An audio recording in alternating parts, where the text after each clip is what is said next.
শুভ সকাল বন্ধুরা, বড়দেরকে প্রণাম, ছোট এবং সমবয়সীদেরকে অনেক ভালোবাসা জানিয়ে আজকের ভিডিওটা শুরু করছি। আমি মৌসুমি, আমার চ্যানেলটির নাম মৌসুমির সংসার ইন গুজরাট। তো আমি গুজরাটে থাকি।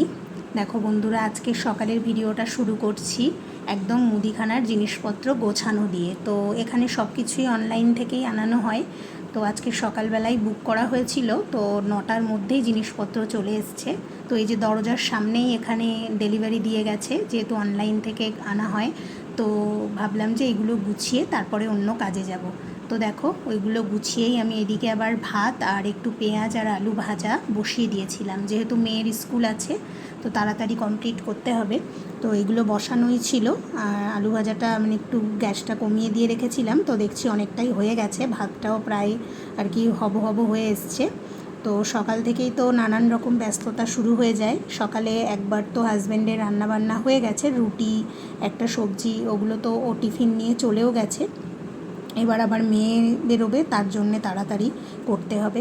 তো আগে যখন মেয়ে অন্য স্কুলে পড়তো, যখন বাসে যেত, তখন অতটা সমস্যা হতো না, কিন্তু এখন এই যে একটা স্কুল চেঞ্জ করিয়েছি, তো এখানে দিয়ে আসা নিয়ে আসা এই দায়িত্বটার জন্যে একটু বেশি তাড়াহুড়ো করতে হয়। কারণ এত রৌদ্র, বাইরে গরম, বেরিয়ে মানে ওকে দিয়ে পৌঁছে দিয়ে এসে না, তখন আর মনে হয় না যে আবার এই গ্যাসের আগুনের কাছে দাঁড়িয়ে রান্নাটা করি। তো সেই জন্যেই রান্নার কাজটাই শুধু কমপ্লিট করে মানে রেখে যেতে চাই, সেই জন্যেই এত তাড়াহুড়ো করতে হয়। তো দেখো, বলতে বলতেই ভাতটা হয়ে গেছে আর আলু ভাজাটাও আমার হয়ে গেছে। তো এইগুলো মোটামুটি কিছুটা হয়ে গেলে ওকে সকালে ওই 10:30টার দিকে ওকে খেতে দিয়ে দেবো, তাহলে আবার একটু চাপটা কমবে। তারপর ও স্নান করবে, রেডি হবে, ততক্ষণে আমার আবার বাকি রান্নাটুকুও হয়ে যাবে। তো সেই জন্যেই এত তাড়াহুড়ো করতে হয়।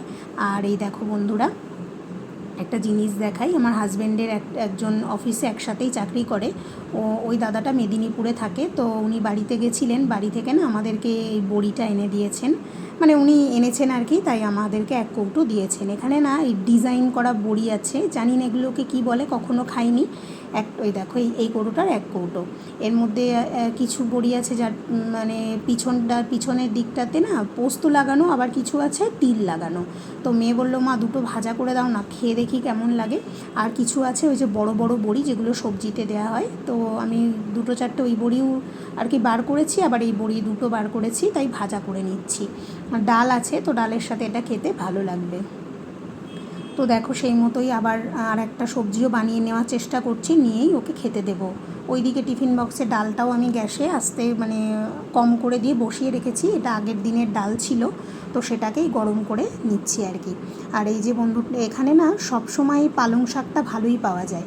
তো মানে সারা বছরই তুমি পাবে পালং শাক, কিন্তু ওই যে আমাদের ওইদিকে যে শীষওয়ালা পালং শাক থাকে না, ওই রকম নয়, মোটামুটি মানে কচি অবস্থাতেই ওরা তুলে দেয় পালং শাক। তো সেই রকমই পাওয়া যায়। যাই হোক, যেটাই পাওয়া যাক সেটা দিয়ে শখ মেটানো আর কি, খেতে তো হবে। তাই অনেক দিন খাওয়া হয় না বলে একটু পালং শাক আজকে বানাচ্ছি। তো এই দেখো, বড়িগুলো ভাজা করার পর এই যে পোস্ত লাগানো, এটা তো আমি পরে ভয়েস দিচ্ছি, কিন্তু খেতে কিন্তু অসাধারণ ছিল।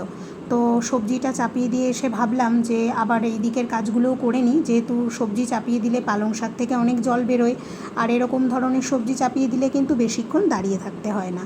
তো ভাবলাম একটু কমিয়ে দিয়ে এই দিকের কাজগুলোও সেরে নিই।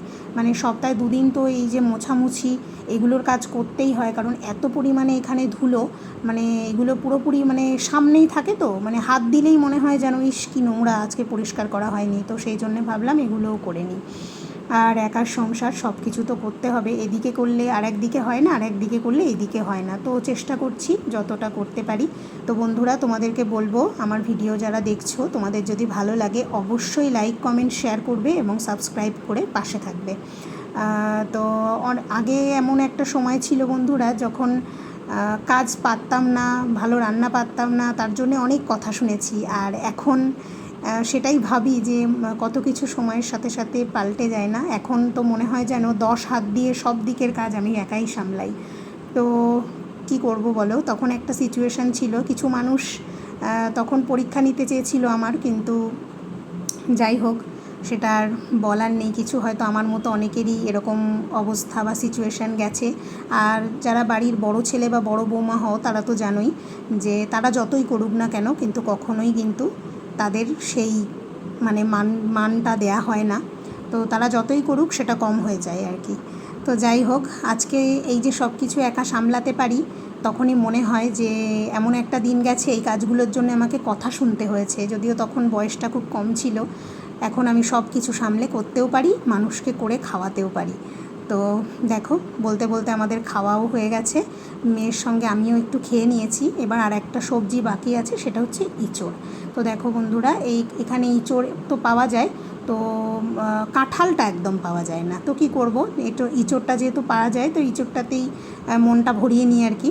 এই দেখো, হাজব্যান্ডকে বলেছিলাম, এখানে না এরকম আমার ছোট বটি, তো মানে গাটা যে শক্ত, খোসাটা ছাড়াতে খুব কষ্ট হয়। তো হাজব্যান্ডকে বলে দিয়েছিলাম যে এঁচড় যখন নিয়ে আসবে অবশ্যই বাইরের খোসাটা ছাড়িয়ে দিতে বলবে। তো ওই জন্যে ছাড়িয়ে ওইভাবে নিয়ে এসছে। তো এবার আমি কেটে পিস পিস করে নেবো। আর এইটা একটা ইঁচড় আমাদের গোটা লাগবে না, মানে হাফ আজকে করলেই হয়ে যাবে। তো 3 জনের খাওয়া, বুঝতেই পারছো, অল্পই খাওয়া। তো সেই জন্যে ইঁচড়টা কেটে পিস পিস করে আর কি রেডি করে নিচ্ছি। নিয়ে এটাকে আবার একটু সিদ্ধ করতে বসাবো। ততক্ষণে আবার আমার আর একটা কাজ হয়ে যাবে। তো অনেকটাই গুছিয়ে ফেলেছি, এবার শুধু ইঁচড় সবজিটা করতে পারলেই আমার রান্নাটা কমপ্লিট হবে। তাই একটু কেটে নিচ্ছি। তো ইঁচড় কাটতে গেলে তো হাতে আঠা লেগে ভর্তি হয়ে যায়, আবার ক্লিন করা একটা সমস্যা। তো এই দেখো, ইঁচড়টা কিন্তু খুবই সুন্দর ছিল, খুব সুন্দর গলেও গেছিলো। তো তারপরে ইঁচড়ের রান্নার ভিডিওটা আর করতে পারিনি। তো চলো তোমাদেরকে একটু দেখিয়ে দিই কী কী রান্না হলো। ভাত তো ছিলই, এই যে ইঁচড় তরকারিটা কেমন লাগছে, খেতে কিন্তু ভালোই হয়েছিল। আর এদিকে রয়েছে, সকালে করেছিলাম এই যেগুলোকে না ওই নেনুয়া বলে, যেটাকে বলি আমরা, ওটা ছোলার ডাল দিয়ে হাজব্যান্ডকে বানিয়ে দিয়েছিলাম। তো সেটা রয়েছে। আর এই যে পালং শাকের সবজিটা, আর এই যে মেয়ের টিফিন রেডি, রুটি আর ওই যে পেঁয়াজ আলু ভাজা করেছিলাম ওইটা দিয়েছি, আর এই যে ফল কেটে দিয়েছি, খাবে। তো চলো এখানেই শেষ করছি।